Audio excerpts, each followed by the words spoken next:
नमस्कार दोस्तों, स्वागत है आपका। आज हम बात करने जा रहे हैं भारत के सबसे पावन और भव्य त्योहारों में से एक नवरात्रि के बारे में। क्या आप जानते हैं नवरात्रि का अर्थ है 9 रातें। ये 9 दिन और रातें केवल पूजा पाठ तक सीमित नहीं है, बल्कि शक्ति, भक्ति और संस्कृति का अद्भुत संगम है।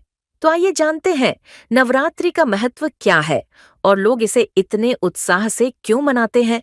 नवरात्रि का परिचय भारत को त्योहारों का देश कहा जाता है और नवरात्रि उनमें से एक ऐसा पर्व है जो पूरे देश में अलग अलग रूपों में मनाया जाता है।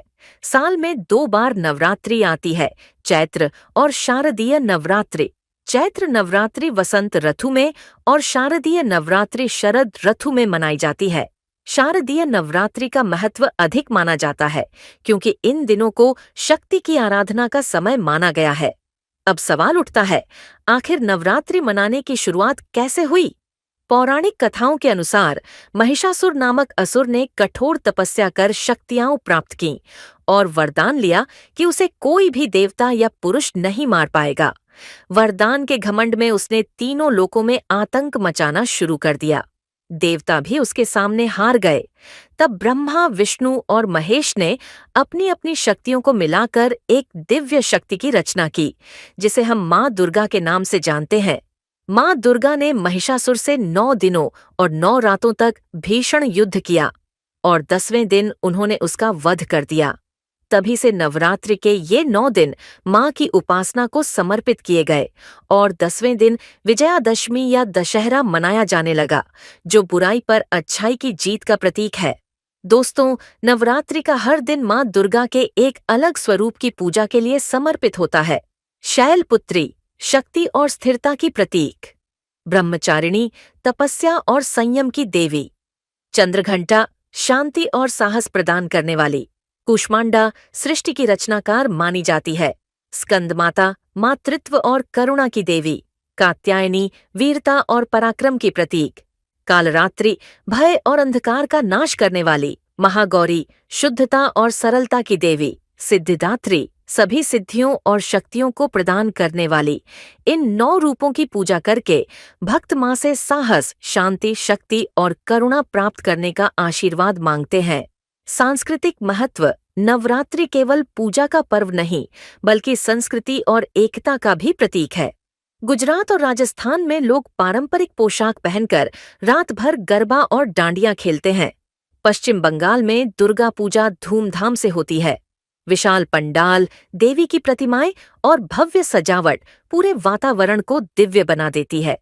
उत्तर भारत में रामलीला का मंचन किया जाता है और दशहरे पर रावण, कुंभकर्ण और मेघनाद के पुतले जलाए जाते हैं। दक्षिण भारत में गोलू सजाने की परंपरा है, जिसमें घरों में देवी देवताओं और पौराणिक कथाओं की झांकियां लगाई जाती हैं। देखा दोस्तों, नवरात्रि भारत की विविधता में एकता का सबसे सुंदर उदाहरण है। आध्यात्मिक और व्यक्तिगत महत्व। नवरात्रि हमें केवल बाहर की बुराई से लड़ना नहीं सिखाती, बल्कि भीतर की बुराइयों पर विजय पाने की प्रेरणा भी देती है। माँ दुर्गा ने महिषासुर का वध किया था, लेकिन हमारे भीतर भी छोटे छोटे महिषासुर छिपे होते हैं, जैसे क्रोध, अहंकार, ईर्ष्या, आलस्य और लोभ। नवरात्रि हमें याद दिलाती है कि हमें भी इन बुराइयों पर जीत हासिल करनी है। इसीलिए लोग इन दिनों व्रत रखते हैं, सात्विक भोजन करते हैं, ध्यान और भक्ति में लीन रहते हैं। उपवास का मकसद केवल शरीर को स्वस्थ रखना नहीं, बल्कि मन और आत्मा को भी शुद्ध करना है। आधुनिक समय में नवरात्रि, आज की भागदौड़ भरी जिंदगी में नवरात्रि हमें एक ठहराव देती है। ये 9 दिन हमें अपने जीवन का आत्ममंथन करने का अवसर देते हैं। ये हमें सिखाते हैं कि परिस्थितियां चाहे कितनी भी कठिन क्यों न हो, अंत में सत्य और अच्छाई की ही जीत होती है। नवरात्रि का असली संदेश है शक्ति, भक्ति और एकता। शक्ति, ताकि हम हर चुनौती का सामना कर सकें। भक्ति, ताकि जीवन में सकारात्मक ऊर्जा बनी रहे। एकता, ताकि समाज में प्रेम और भाईचारा बना रहे। तो दोस्तों, नवरात्रि केवल एक धार्मिक पर्व नहीं, बल्कि जीवन को सही दिशा में ले जाने वाला अवसर है। यह हमें प्रेरणा देती है कि अच्छाई हमेशा बुराई पर विजय पाती है। आइए इस नवरात्रि हम सब मिलकर माँ दुर्गा से प्रार्थना करें कि वे हमें शक्ति दें, साहस दें और हमारे जीवन से हर बुराई का नाश करें।